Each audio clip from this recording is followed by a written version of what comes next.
Там за речкой, за рекой, не дуже глибокой, диня мала у берегах широкой, у берегах широкой. Войско лютое татар почало спиняться, каб Литве пошкодить, до раки пробраться, до раки пробраться. Михал Ленський бачив мост у чужо готовий, до Литви промовив гетакія слови, гетакія слови.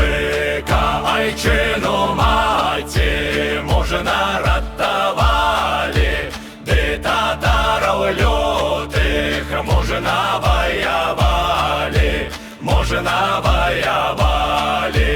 Наши як ударили раптом на татаров, звон и гром несется, небо льется жаром, небо льется жаром. Там затратов Ленський власним притаился, от подстрелу другий конь под им завалился, под им завалился.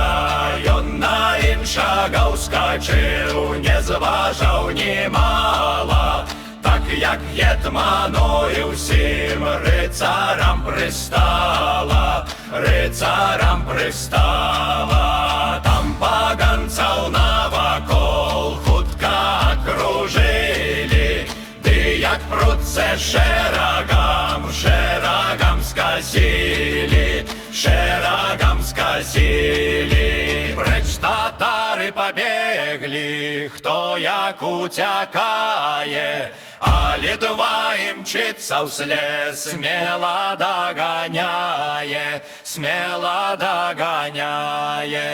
Тисячі у хребти им метиды запускає, кров хлюпоча льется, по траве сплыває, по траве сплыває.